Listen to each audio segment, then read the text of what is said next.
IPL 2025 start होने से पहले ही कोलकाता नाइट राइडर्स को जो है यानी केकेआर को काफ़ी बड़ा झटका तो लग ही चुका है, क्योंकि बीसीसीआई और गवर्नमेंट की गाइडेंस के बाद उन्हें अपने खिलाड़ी मुस्तफिजुर रहमान जिनको 9 करोड़ 20 लाख रुपए में कोलकाता नाइट राइडर्स ने अपनी टीम में जो है वो बाई किया था। 9 करोड़ 20 लाख रुपए अगर किसी खिलाड़ी को आप देते हैं तो इससे समझ आता है कि वो खिलाड़ी आपके लिए पूरे सीज़न कितनी ज़्यादा इंपॉर्टेंस होने वाला था। और इन्हीं सारी चीज़ों को लेकर मुस्तफिजुर रहमान को जो है वो टीम ने बाई किया था। मुस्तफिजुर रहमान एक काफ़ी ज़्यादा जो है वो इंपॉर्टेंट खिलाड़ी भी कोलकाता के लिए हो जाते, क्योंकि वो लेफ्ट आर्म पेसर हैं और साथ ही साथ उनकी जो नकल गेंदें हैं वो बल्लेबाजों के लिए जो है वो खेलनी काफ़ी ज़्यादा मुश्किल होती है। अगर आप देखोगे तो उनकी जो कटर्स होती हैं, स्लोअर्स होती हैं, उनकी जो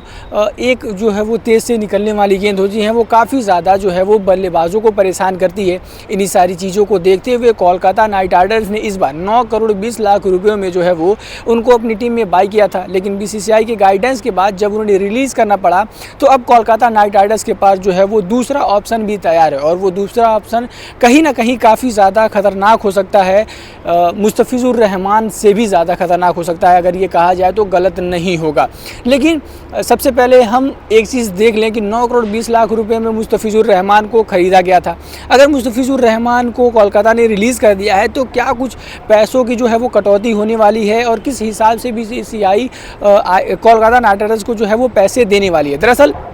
हमें सबसे पहले गाइडलाइंस भी काफ़ी ज़रूरी हो जाती है हमारे लिए पढ़ना। दरअसल अगर कोई भी खिलाड़ी अपने नाम को आईपीएल से पीछे लेता है तो इस वक्त उसे 2 सालों के लिए बैन तो लगा ही लगा है,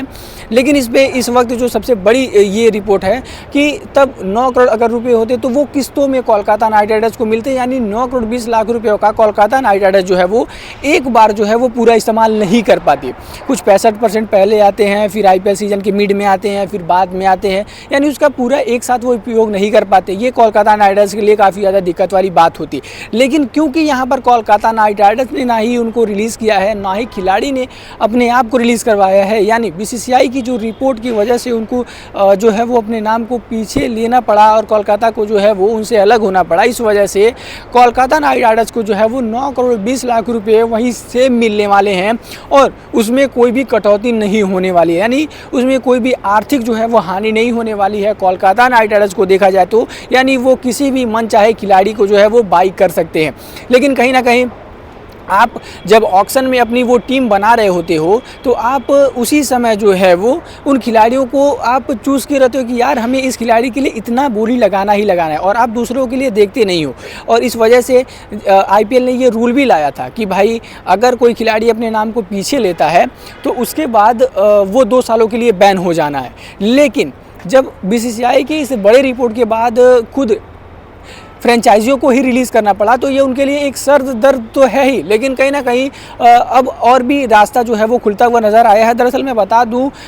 एक साउथ अफ्रीका के पेस ऑलराउंडर खिलाड़ी जिनके ऊपर नाम लिया जा रहा है कि कोलकाता नाइट राइडर्स के अगले पेस सेंसेशन हो सकते हैं, और उनका नाम है ड्वेन जॉनसन। जी हाँ, ड्वेन जॉनसन जो मार्को यानसन के जो है वो भाई हैं, कज़िन हैं, और ये सेम जो है वो मार्को यानसन की तरह दिखते हैं। लेकिन हम सभी को पता है कि कितने खतरनाक खिलाड़ी हैं मार्को यानसन। खतरनाक खिलाड़ी मार्को यानसन है, बल्लेबाजी से जो है वो एंड करते हैं, और साथ ही साथ नई गेंदबाजी से गेंदबाजी कराते हैं, डेथ ओवर में अच्छी गेंदबाजी कराते हैं। तो हम सभी को पता है कि वो काफ़ी बेटर तरीके से जो है वो परफॉर्म करते हुए नज़र आते हैं। और इस तरीके उनके जो कज़िन भाई हैं ड्वेन जॉनसन, कुछ इसी तरीके से परफॉर्मेंस उनका भी है। और हाल फिलहाल में वो वैसे T20 में जो JSK यानी जोबर्ग सुपर किंग्स के लिए खेल रहे हैं, आईपीएल में मुंबई इंडियंस का भी हिस्सा रह चुके हैं, यानी उनके एक्सपीरियंस का भी पता चलता है कि वो काफ़ी ज़्यादा जो है वो एक्सपीरियंस खिलाड़ी भी हैं। तो उनके ऊपर जो है वो अभी बड़ी निगाहें बनी हुई है कि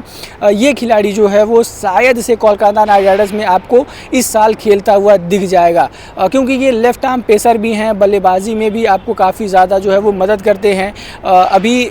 इस साल उन्होंने JSK के लिए खेलते हुए एक मुकाबलों में 4 विकेट भी लिया था, जो ऐसे T20 जो साउथ अफ्रीका में इस समय चल रहा है। तो ये कोलकाता नाइट राइडर्स के लिए जो है वो काफ़ी परफेक्ट रिप्लेसमेंट हो सकते हैं, जो इस वक्त फ़िलहाल बताई जा रही है।